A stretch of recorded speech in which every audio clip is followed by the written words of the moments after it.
정치권 핵심 키워드로 대선 전국 짚어보는 시간입니다. 추은호 해설위원과 정리해보겠습니다. 안녕하십니까? 네, 안녕하세요. 네, 대선 전국 키워드 첫 번째 주제 보여주시죠. 네, 후보의 부하가 아니다.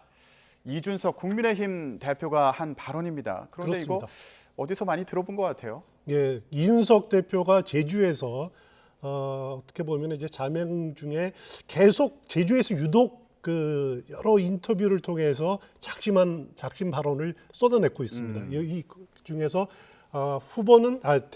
당 대표는 대통령 후보의 부하가 아니다. 네. 이 표현을 했는데 그 발언은 원래 검찰총장 시절에 윤석열 후보가 국정감사에 나와서 한 말이죠. 네. 그 당시에 당시 추미애 법무장관이 수사지휘권 발동하니까 검찰총장은 법무부 장관의 부하가 아니다. 네. 이런 표현을 하지 않았습니까? 예. 그걸 고스란히 이준석 대표가 인용을 해서 윤석열 후보한테 돌려주는 겁니다. 이준석 대표는 오늘의 윤석열을 있게 한 것이 바로 부하가 아니다라고 하는 이 말의 울림 때문이 아니냐. 지금까지 후보가 당을 수직적으로 관리해왔던 그런 것부터 이제 깨는 것이 참신한 것 아니냐 이런 네. 식으로 불만을 우회적으로 표현하고 있습니다. 그 불만 중에 얘기한 게 바로 핵심 관계자들의 발언인데 이 핵심 관계자들의 발언이 상황을 악화시킨다 이러면서 최근에 이른바 윤핵관이라고들 많이 칭하더라고요. 그렇습니다. 이 논란을 또 저격하지 않았습니까?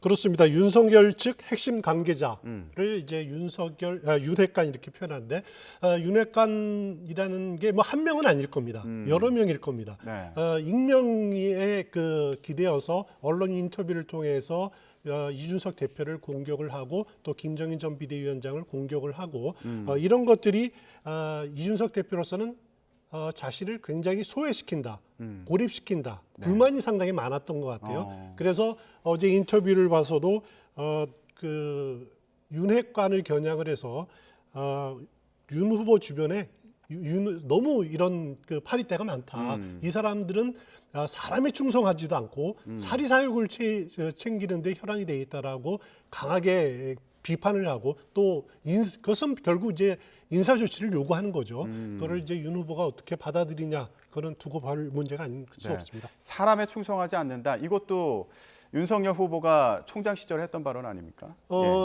그거는 이제 꽤 됐었죠. 그때 국정원 댓글 사건 그 수사 그때도 국정감사 출연을 해서 그때는 이제 그 박근혜 정부 시절일 겁니다. 총장이 되기 전이었군요. 그렇습니다. 예. 그때도 나와서 나는 사람이 충성하지 않는다라고 이렇게 발언을 한 적이 있었죠. 네. 그것을 고스란히 또 이준석 대표가 인정을 해서 윤핵관들을 공격하는 데 또 사용하고 있습니다. 패러디를 아주 잘하고 있는데 그래서 이 윤핵관 대체 누구냐 이런 얘기도 많아요. 저도 아주 궁금하고요. 네. 예, 좀 뭐 얘기를 나오는 게 있습니까? 일단 한 명은 아닐 겁니다. 그 이준석 대표도 한 명은 아닐 거다, 여러 명이다 이렇게 표현을 하는데 뭐 본인은 누군지 알겠지만은 뭐 추측은 가는데 그 추측으로 이렇게 말하기는 상당히 어렵고 네. 그냥 뭐 윤석열 후보 주변에 있는 많이 그 캠프 때부터 같이 활동했던 여러 인물이다 이렇게 보시면 될 것 같습니다. 그런 인적 쇄신을 요구하는 것으로 보인다 이렇게 해석을 해주셨는데 백기를 들었다. 이준석 대표가 이 핵관들에게 백기를 들었다 이런 표현이겠죠. 그런 말까지 했더라고요. 그렇습니다. 그 이준석 대표가 떠나기 전에 페이스북에 올린 것이 웃는 모습에 피 이렇게 보내지 않았습니까? 네. 그 피라는 것이 백기다 그런 의미다라는 건데 그게 뭐냐면 이제 그 본인이 이렇게 설명을 했어요. 로마 시대에 살리고 죽이고 상징하는 것으로 피를 쓰지 않았느냐. 그 영화 글래디에이터 아시죠? 네. 그 러셀 크로우가 나오는 네, 거. 재밌게 봤는데. 러셀 크로우가 막스무스 장관이 검투사가 돼가지고 콜로세움에 쓰지 않습니까? 거기서 나중에 다 이겼을 때 황제가 엄지손가락을 들죠. 주먹을 쥐고 여기서 네. 올리면은 살리는 것이고 밑으로 내리면 죽는 거. 예. 그걸 이제 내리면은 그것이 피라는 그 표현이다. 이런 뜻인 것 같아요. 그래서 그 이준석 대표는 그것을 그렇게 표현하면서 더 이상 익명의 윤핵관과 싸우고 싶지 않다. 나는 항복이다. 이렇게 표현까지 했습니다. 네. 항복했다고 하는데 할 말은 다 한 것 같아요. 그렇습니다. 예. 그렇습니다. 근데 이 얘기 중에 또 이 발언도 주목이 됐습니다. 그 핵심 관계자들이 이준석이 홍보비를 해먹으려 한다는 취지의 발언까지 한 경우가 있었다. 이 얘기를 했거든요. 이건 무슨 얘기일까요? 굉장히 기분이 나빴을 겁니다. 그거는 아마 이준석 대표 말로는 이른바 윤석열 후보도 있는 자리에서 이준석 대표를 주변 측근 인사들이 비판을 하면서 그 이준석 대표가 홍보비 다 먹으려고 지금 버티는 것 아니냐 이렇게 비판을 했다라는 건데 네. 이게 왜냐하면은 이준석 대표가 지금 국민의힘 선대위의 홍보 미디어 위원장입니다. 네. 홍보 미디어 위원장이 그 무슨 홍보비를 결제를 하는 라인에 있는 거죠. 그 법정 선거 비용 내년 대통령 선거 후보가 쓸 수 있는 법정 선거 비용이 513억 900만 원입니다. 예. 근데 과거 예를 보면은 그거 이렇게 총량까지 다 안 쓰고요. 대략 한 480억 정도를 쓰리라고 예상이 되는데 네. 그 비용의 이렇게 구성을 보면은 이제 선거운동원 그 인건비가 한 20% 정도 그리고 가장 많이 차지하는 것이 홍보 비용입니다. 네. 홍보 비용이 보통 한 60% 많으면 그렇군요. 70% 예. 300억 가까이 된다는 거죠. 아. 그거를 콩고물을 노리고 윤석 대표가 이렇게 자리 지키고 있는 것 아니냐. 그런 발언 자체가 굉장히 이준석 대표로서 모욕적인 발언일 겁니다. 네. 그래서 이준석 대표는 그 말을 한 당사자 누군지 후보가 알고 있을 것 아니냐. 인사조치해라. 이렇게 지금 주장을 하고 있는 겁니다. 네, 지금 상황을 보면 이준석 대표는 상당히 심각한 것으로 보이는데 이때 전해졌던 윤석열 후보의 반응을 보면 이 대표도 재충전을 했으면 좋겠다 이런 취지의 반응이 나왔습니다. 이거 어떻게 봐야 됩니까, 상황을? 그 후보가 상황의 심각성을 좀 너무 인식하지 못하는 것 아니냐. 이런 저도 개인적으로 그런 생각을 하고요. 아니면은 오히려 상황을 너무 이렇게 부산을 떨면은 사태를 키우는 것 아니냐. 네. 그렇기 때문에 좀 수그러질 때까지 기다리는 것이 옳지 않느냐. 본인은 어차피 뭐 자명하더라도 돌아올 것 아니냐. 이제 그런 식의 생각을 한 것 같은데 좀 아니한 생각이라는 생각이 들고요. 아마 어제 상임 고문단 만난 자리에서 상임 고문단들이 이준석 대표를 적극적으로 그 서울로 이렇게 데리고 와라. 본인 후보가 나서라라고 충고를 네. 했었고 홍준표 의원도 어제 저녁 만찬 자리에서 적극적으로 이렇게 데려오라고 하지 않았습니까? 그래서 오늘 아마 윤석열 후보가 이준석 대표를 적극적으로 네. 만나서 그 설명하는 해명하는 그런 자리들은 진행이 될 것 같습니다. 그렇군요. 윤석열 후보도 돌파구가 필요하다 이런 생각을 했던 게 아닌가 싶기도 한데 그렇습니다. 다음 키워드 보여주시죠.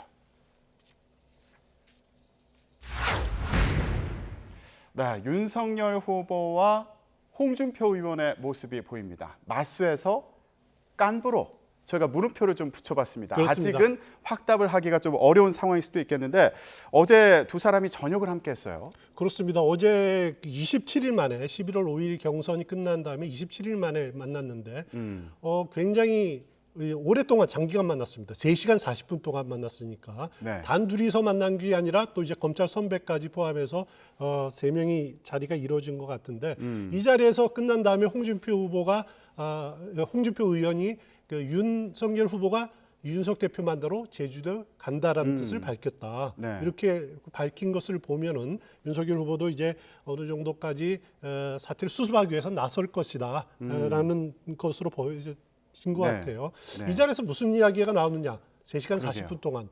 그건 잘 모르겠습니다. 상당히 긴 시간이지 네, 않습니까? 그렇습니다. 아마 윤석열 후보가 적극적으로 도와주십시오. 이렇게 분명히 말했을 거고요. 홍준표 의원 경우에는 뭐 가타부타 명확하게 이야기는 하지는 않았을 겁니다. 하지만은 여러 충고, 자신들의 정치 경력 이런 것들을 소개하면서 제안은 몇 개 하지 않았을까라는 추측을 할 수가 있을 것 같습니다. 본인은 대부분 듣기만 했다. SNS에 이제 이렇게 글을 올렸었는데 어떤 말들이 오갔을지 참 궁금해요. 이런 상황에서 홍준표 의원이 이런 얘기도 했었죠. 민주당의 이재명 후보를 도울 수는 없다. 그래서 이 발언을 두고 그러면 결국에 윤석열 후보 돕겠다는 얘기 아니냐 이런 해석도 나왔는데 또 조건이 있었어요. 명분이 있어야 된다. 그렇습니다. 예, 뭘 얘기하는 걸까요? 일단 어제 홍준표 의원이 충고한 것이 두 가지 같아요. 하나는 이준석 만나라. 네. 두 번째는 선대위를 다시 꾸려라.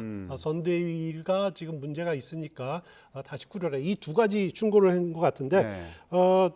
홍준표 의원이 그 자신은 도움을 그 이재명을 도울 수는 없으니까 뭐 그렇지만은 윤석열 후보를 도우려면은 명분이 있어야 된다. 그러기 위해서는 시간이 필요한 것 아니냐. 네. 그 시간을 필요한 전제 조건으로 이준석 대표와의 둘 사이의 그 갈등이 먼저 해소가 돼야 된다라고 이렇게 꼽았어요. 그런 것들이 해소가 되면은 어느 선에는 도움을 주지 않을까라고 예측은 해볼 수 있는 어제 단초들이 나왔습니다. 그리고 네. 언론에 대해서 이제 그 홍준표 의원이 하는 말이 윤 후보에 대해서 몇 가지 평을 했는데 생각이 바르고 담백한 면이 있더라. 네. 그리고 말을 들어보니까 거짓말한 것 같지는 않더라. 이런 식으로 상당히 그동안에 가슴에 담아뒀던 응어리들을 좀 푸는 그런 모습들도 보여준 것 네. 같습니다. 그럼 두 사람 결국에 깐부 되는 겁니까? 그거는 잘 모르겠습니다. 그 어느 순간에 도움은 줄이라고 생각이 되는데 그거는 이재명 후보에게 이낙연 전 대표가 지금 도와주지 않고 그 시기를 보고 있는 것과 마찬가지로 그 윤석열 후보에게 홍준표 의원도 뭐 같은 비중이 아닐까 이렇게 생각하시면 될 것 같습니다. 네. 자, 윤석열 후보가 이제 제주도로 갈지 가서 이준석 대표를 만날지 또 앞으로 홍준표 의원과는 어떤 관계를 맺어갈지 여러 가지 챙겨봐야 될 부분들이 있습니다. 그렇습니다. 자, 국민의힘 상황은 이런데요. 민주당은 이 이슈로 논란입니다. 다음 키워드 보여주시죠. 안녕히 계시라. 누가 한 얘기인가 봤더니 조동연 민주당 공동상임선대위원장의 발언이었습니다. 최근에 사생활 관련 논란이 있었는데 이 글을 남기고 연락이 두절됐었다고 하더라고요. 그렇습니다. 어제 이제 밤에 연락이 두절이 됐다가 오늘 아침에 그 송영길 대표에게 전화 통화가 됐다 그럽니다. 이 예. 자리에서 조동연 씨가 사퇴를 하겠다라고 의사를 밝혔고 송영길 대표는 주말 동안에 직접 만나서 한번 어떤 생각인지 의견을 들어보고 결론을 내리겠다라고 지금 당장은 결론을 유보를 했지만은 예. 본인의 생각이 사퇴하겠다는 본인 그 생각이 강하면은 말릴 수가 없는 거죠. 그리고 한계에 도달한 것이 아니냐 그런 생각이 듭니다. 근데 이 앞선 인터뷰를 보면 조동연 위원장이요. 당당하게 일하는 엄마의 모습을 보여줄 기회를 허락받지 못하는 거냐 이런 발언을 했습니다. 이런 걸 보면 하루 사이에 좀 입장이 급변한 것 같기도 하고요. 그렇습니다. 결국 인터넷을 통해서 본인의 과거 사생활 그리고 자녀의 문제 이런 것들이 구체적으로 다 공개가 되고 떠돌아다니지 않았습니까?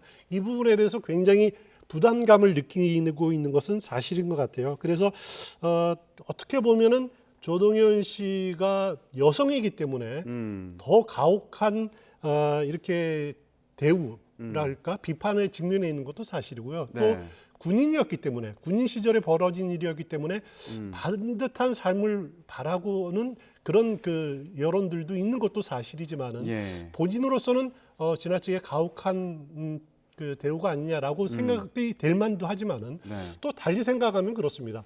공동선대위원장이라는 자리가 당 대표급이거든요. 물론 이제 현역 국회의원으로 나오거나 당관으로 나오는 그런 자리는 아니지만은 굉장히 비중이 있는 자리입니다. 그런 자리에 나선다면은 가족이라든가 아니면은 자녀 문제, 자신의 개인사에 대한 문제가 노출될지 몰랐을까? 몰랐었더라면은 좀 안이하게 생각한 것이고요. 그럼 결국 피해는 애들이 보는 거거든요. 그런 부분에 좀 생각이 짧지 않았을까? 개인적으로 그렇게 생각합니다. 송영길 대표 아까 말씀하신 것처럼 입장을 밝혔습니다. 주말 사이에 조동연 위원장을 만나보겠다라고 얘기를 했고요. 사퇴 의사를 받아들일지는 좀 더 고민해 보겠다는 취지의 얘기를 했습니다. 그러면서 조동연 위원장의 이런 뭐 자녀의 이름을 공개한 강용석 변호사를 고발하겠다 이런 발언도 했거든요. 이 얘기는 어떻게 들으셨어요?